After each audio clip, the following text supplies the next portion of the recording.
Coming up next on NewsDepth, how does the Earth's orbit affect seasons? Jeff has the answer. Parts of the country, including Ohio, are experiencing winter storms this week, while others are trying to make the best of a low snow season. And we meet Kyle for this week's Career Callout about the steel industry. NewsDepth is now.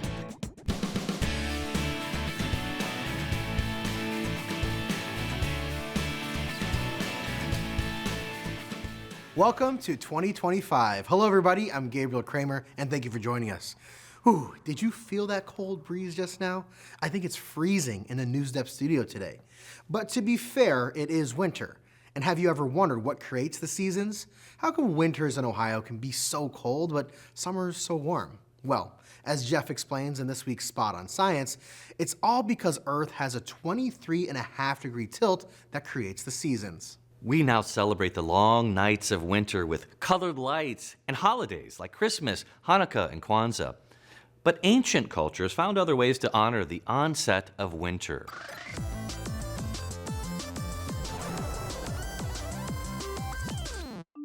Newgrange is a 5,000-year-old ceremonial mound in Ireland. Inside Newgrange, there's a narrow tunnel that leads to a chamber where, at sunrise on the winter solstice, the shortest day of the year, a beam of light reaches deep inside the mound and brings hope for the new year. Some researchers say the ancient builders believed their midwinter ceremonies kept the daylight from disappearing altogether as the days grew shorter. The days do indeed lengthen after December 21st, but why are days shorter in the winter and longer in the summer? Why do we even have seasons on Earth? The answer is because the Earth is tilted. Earth's axis, it turns out, is a bit wonky, 23.5 degrees off center to be exact. Here's what I mean. Picture the Earth orbiting the sun. It takes 365 spins, or days, to go all the way around the sun at the center of our solar system. That's one Earth year. Each year is divided into 4 separate seasons, depending on where the Earth is in that orbit. The Earth is tilted compared to the path it takes around the sun, so for part of the year, the north is pointed toward the sun, and part of the year, the southern hemisphere is pointed toward the sun. Those extreme points of the orbit are called the summer solstice and the winter solstice. The summer solstice, also known as the longest day of the year, is when we get the longest amount of sunlight. The halfway points between those extremes mark the beginning of spring and fall. Those are called the vernal equinox and the autumnal equinox. Earth's tilt means that when it's wintertime in Ohio, it's summer in the southern hemisphere. When we're throwing snowballs at each other, kids in Australia are enjoying the hot days of summer. The tilt of the Earth has long been known to sailors and map makers. That's why we have a line in the middle called the equator. The equator is the imaginary line that separates the 2 hemispheres. We also have 2 more imaginary lines, one above and one below the equator, known as the Tropic of Cancer and the Tropic of Capricorn. Those lines mark how far the Earth tilts each summer and winter. The seasons can be really dramatic at the extreme northern and southern parts of the world. We're talking about the North and South Pole here. In the far north, inside the Arctic Circle, the sun never sets during the summer, and it stays dark all the winter long. People living at these latitudes have to find ways to adapt to the endless nights of winter and the endless days of summer. Ohio is located in what's called the temperate zone, a part of the northern hemisphere where winter, spring, summer, and fall are not too extreme compared to the poles or the tropics. It's important for us to find ways to stay active during the winter months and make sure we get out and enjoy the sun whenever we can. Sledding, skiing, ice skating are just some of the ways to enjoy wintertime. The days will eventually grow longer and spring will soon return. But for now, we can celebrate the quiet calm of winter's long nights. Thank you, Jeff. And that brings us to our poll for this week. It is an easy one for this week. We want to know, what is your favorite season? Slide over to our poll page to vote. You can choose between winter, spring, summer, and fall. And on our last episode, we talked about the big lake effect snowstorms that covered parts of Ohio and Pennsylvania last month. And we wanted to know if your school had a snow day. Let's check out the results of the poll. 66% of you said you had normal classes every day last month, but about 24% of you had at least one snow day, and another 10% of you said your school was on a delay on those snowy days. Thank you all for voting, but don't put that shovel away just yet. There is still a lot of winter ahead for us. A massive winter storm is impacting millions of Americans this week. Heavy snow and dangerous ice are causing treacherous conditions and crippling travel. Jen Sullivan is tracking these storms. A monster winter storm bearing down on millions of Americans. The powerful weather system stretching across at least a dozen states from Kansas to the East Coast. Nearly 70 million people are under winter alerts with blizzard-like conditions, dangerous ice, and wind gusts up to 50 miles per hour. It's rapidly coming down, getting worse. This Kansas Highway Patrol trooper telling drivers to stay home. There are some really bad conditions out here. There's a lot of snow, significant amount of snow. In multiple cars and semis spinning out on the icy roads in Missouri, the Missouri Department of Transportation warning drivers not to travel. The treacherous weather coming as millions of Americans return home from the holidays. As of Sunday afternoon, FlightAware reporting more than 1,000 flights canceled and more than 3,100 delayed across the U.S. It's going to be that coating of ice first, then the snow is going to come down on top of it for some of these places, which makes it even more dangerous because you simply cannot see it. It's not just the Central Plains and Mid-Atlantic experiencing horrific weather. In the South, 22 million people are under the risk of severe storms, including tornadoes. Thank you for the report, Jen. Okay, I think it's about time we check in on Newshound. He's had plenty of time to find us an animal story. It's time for Petting Zoo.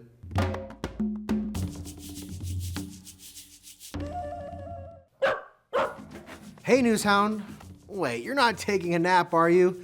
But it's only the beginning of the year. We've got some work to do. Here we go. Find anything good for us? All right, it's a story about cold-stunned turtles getting rescued from the cold. To see how these reptiles are warming up, click the Petting Zoo thumbnail on our website.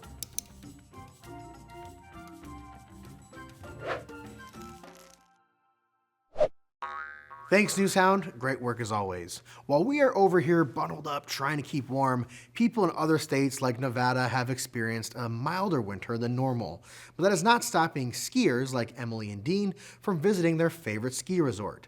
The Lee Canton Ski Resort in Nevada has an $8 million snowmaking system that helped them open the slopes this season.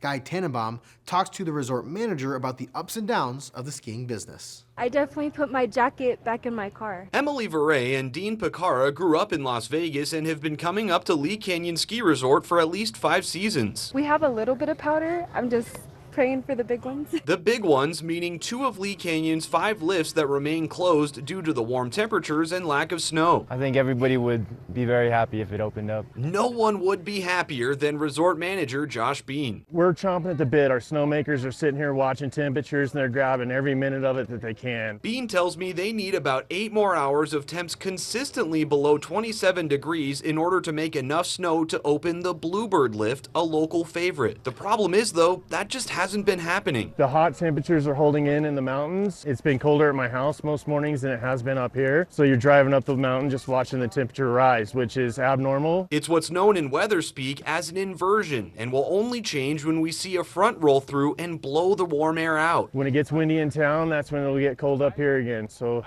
for once, I'm praying for wind. Sorry to all the fishermen. But warm temperatures aren't the only challenge. So far this season, they've only seen about 3 inches of natural snowfall. The rest of it man-made, thanks to about $8 million in improvements to their snowmaking system. This is a lot like last year, where we were sitting with less terrain open than we have right now on this day, and then we saw a huge dump come in. So it can happen in a moment's notice. The challenges haven't kept people away, though. In fact, Bean says business has been good. I say more the merrier, to be honest, because although we don't have all the trails open here, everybody's just here to have a good time. And it's still relatively early in the season. Bean says their goal is to have runs open as far into the spring as they can. All the lifts are prepped and ready to go, so all we need is that snow. That's pretty cool. Thank you, Guy. Now, let's hit the slopes in Vermont to meet Dick Soderquist, an 85-year-old man who is an avid skier. Avid means that someone is passionate and enthusiastic about a specific hobby. Sophia Thomas has his story. Dick Soderquist was just 18 the first time he skied in Vermont, a teenager on a trip with friends. I used to ski here when the access road to this place there and up 17th and Mad River was a dirt road. Now 85, Soderquist's love for the Green Mountains has only grown. For decades, he's traveled from Alexandria, Virginia, nearly every winter weekend to ski at favorites like Sugarbush. Here, at this place, everybody's friendly. It started back in the early 70s. Soderquist traveled with his first wife, Elisa, for a few years, then his second wife, Kathy, to hit the slopes. You love somebody, you do it together, it's fantastic. Besides a few family emergencies, Soderquist and Kathy hopped in a rental car every Friday, traveling over 500 miles to the mountains. My wife would book 32 reservations for the 32 weekends, which is about what it is, for the ski season. At Sugarbush, Mad River, and Killington, the couple made it their mission to ride the first lift of the day. He flies in now and skis with other early birds he's met through the years. How long do you plan to keep coming back and doing this? As long as my body will let me. Thanks, Sophia. If skiing is not your winter sport, maybe you'd rather try the polar plunge. Or maybe not, because the polar plunge is when someone swims in extremely cold water. It sounds crazy, I know, but dozens of Washingtonians decided to ring in 2025 by taking a nice freezing swim. A polar plunge event took place at Lake Sammamish State Park in King County on New Year's Day, and photojournalist Eric DeSwires got to interview with a few of those that took the icy plunge. It's cold, but it's not cold. Right now, we're out here for 2025 New Year's Day. It's gorgeous. We're gonna go jump in the water and try and ring it in with little frozen toes.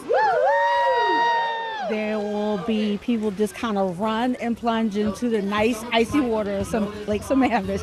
Okay, arms to the sky. Hop in, prepare for the polar bear plunge. Backwards stroke. Okay, back. I need to get myself warm up first so that I can stay longer in the water. It's a refresh. Start the year off right. Get rid of the old, start with the new. 2024 was a rough year for me. And I'm feeling better mentally and physically, so I thought I would just go ahead and just do a polar plunge. Challenge myself for something new in the new year. And I have a kid, I want to show them I can do this. You jump in there and you're going cold. It's refreshing. Because once you jump in that water, everything's numb, everything's cold, everything's dead. Really cold. And you come out and you're alive. Brand new year.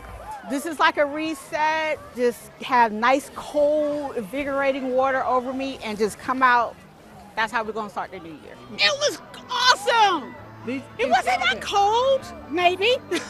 Take this on my hand. Thanks, Eric. Now we want to hear from you. For our Write to Us this week, we want to know, how do you stay active during winter months? Students can use our inbox forum online or send us an email to newsdepth@ideastream.org to share their answers.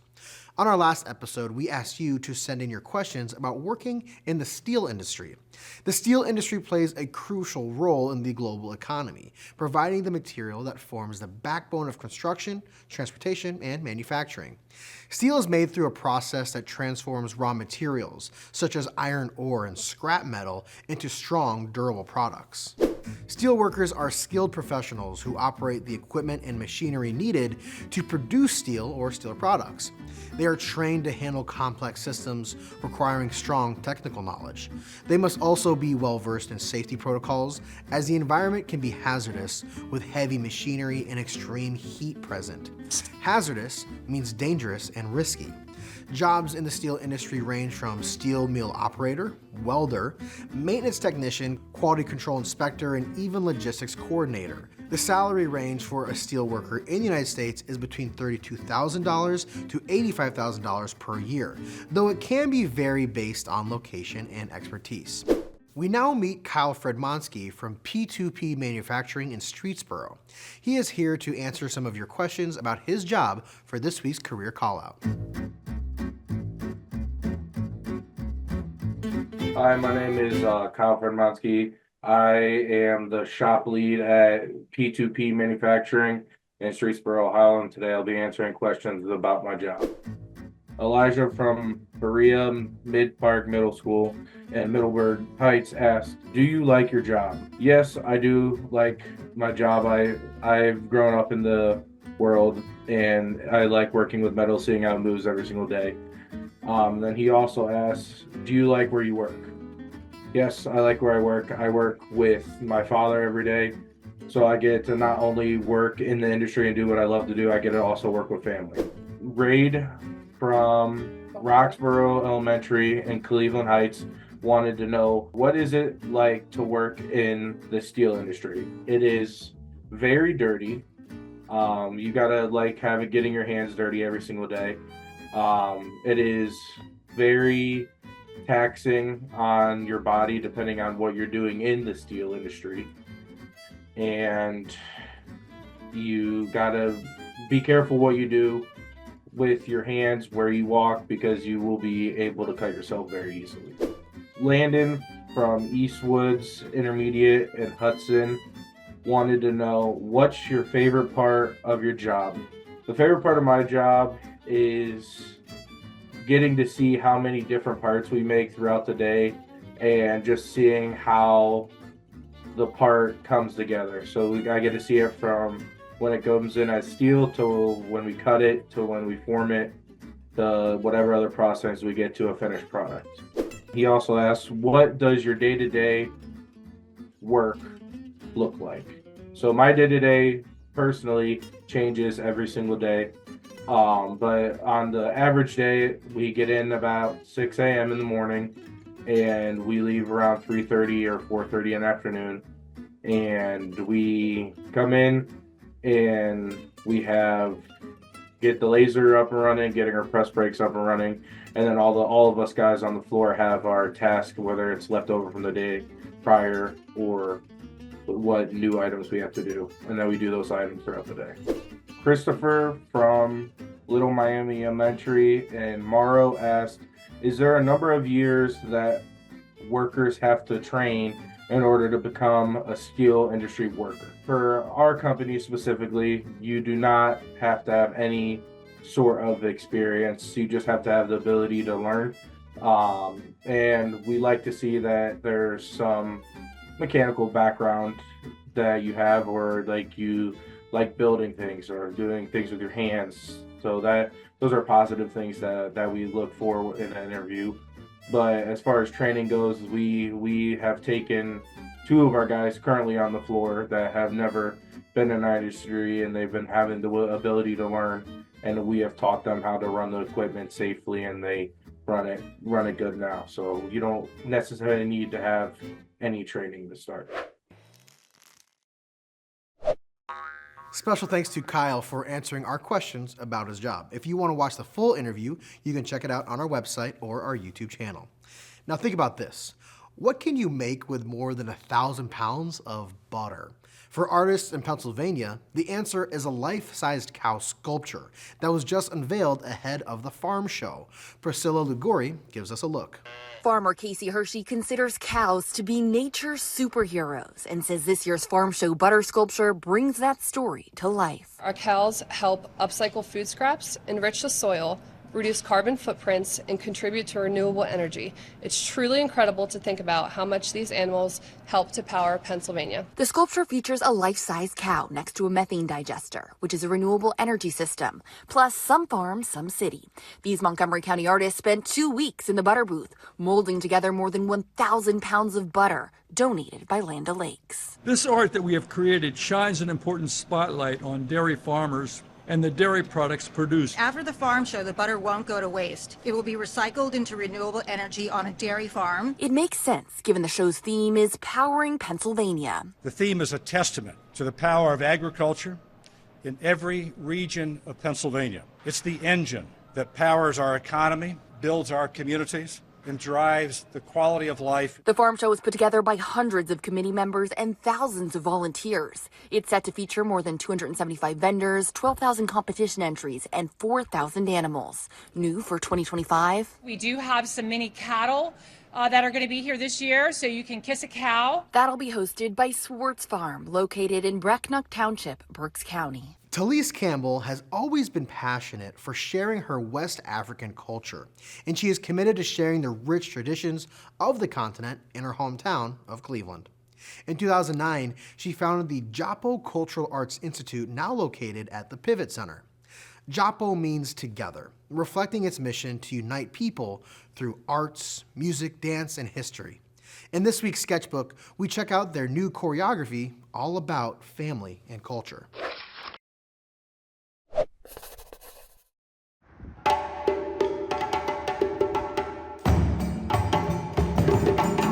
We are here at the Pivot Center for Art, Music, Dance, and Expression. Tonight we are starting a premiere piece called Sanja of the Blood. Our musical director, Weedy Brima, has gone to Mali numerous times, and he's like an encyclopedia when it comes to music, when it comes to folklore. So he's going to be diving into the music. The dancers have to learn the rhythms, the musicians have to learn the rhythms, everybody learns the songs.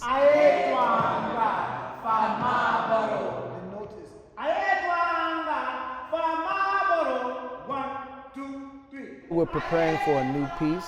It's a traditional folkloric piece that comes from Mali by way of the ethnic group of the Manding called Sandia. The word Sandia means New Year, but it's done in honor of griots, which are the oral historians.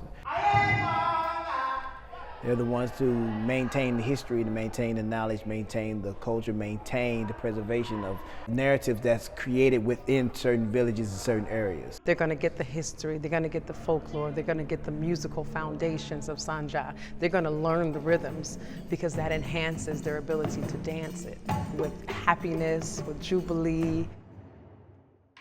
You see the difference? The word Japo itself means together. And that's part of our mission, bringing individuals together to learn about the art, music, dance, history, and folklore of Africa and throughout the diaspora. If you want to learn about a people, if you want to learn about a culture, dive into the art. It's almost there, I promise you. If y'all can touch the floor just that one time on that first one. The music has its voice. The dancers understand and has implemented what they've learned into their body. And the song is now understood. And the intent of what the song and the dance represents, the music represents, is now connected.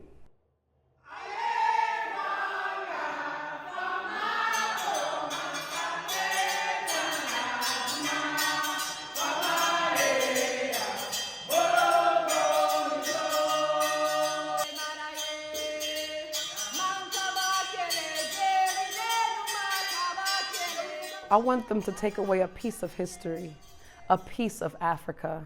We've lost so much. So if you can get a piece of happiness, a piece of history, a piece of folklore, then we've done our job.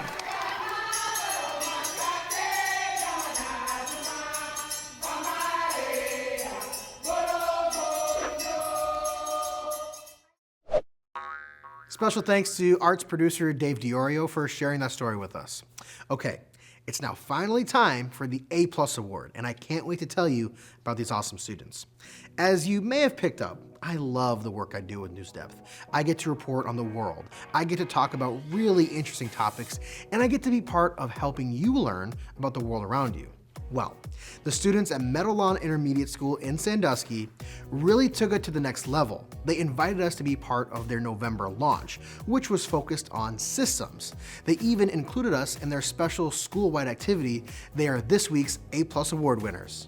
Every quarter, the students at Meadowlawn learn about a topic or concept. This month, the topic was systems. They taught us that a system is a set of things working together as parts, and we taught them about how NewsDepth is a system. For their November launch, the students hosted members of the Perkins and Sandusky Police Departments, the Perkins Fire Department, the Perkins Public Works, the Erie County Metro Parks, and even the Perkins local school principals. All of the school's guests taught the students about how their organizations are systems or are parts of a system. We were honored to be part of the launch. The really cool thing is that the students at Meadowlawn are a part of the NewsDepth system. That's because there are teachers and students at Meadowlawn that give us feedback on the show to help make it better. Throughout the day, the students even taught us about all kinds of other systems. The third graders taught us a little bit about computer programs and computer networks and how that is a system. They also told us that their favorite PBS Kids show is Wildcrats, and that show talks a lot about ecosystems. An ecosystem is a community of living organisms interacting in a specific area.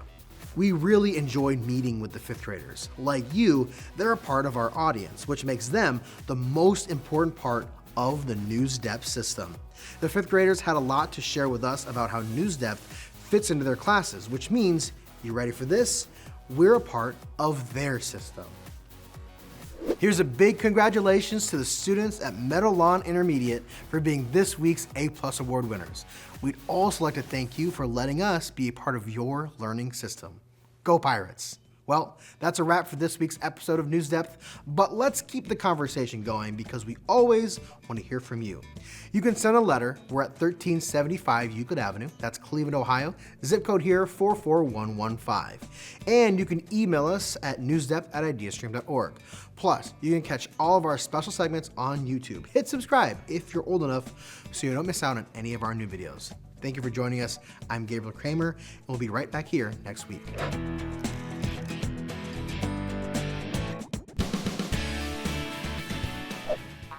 NewsDepth is made possible by a grant from the Martha Holden Jennings Foundation. Career Callouts featured in NewsDepth are funded by the Ohio Broadcast Media Commission.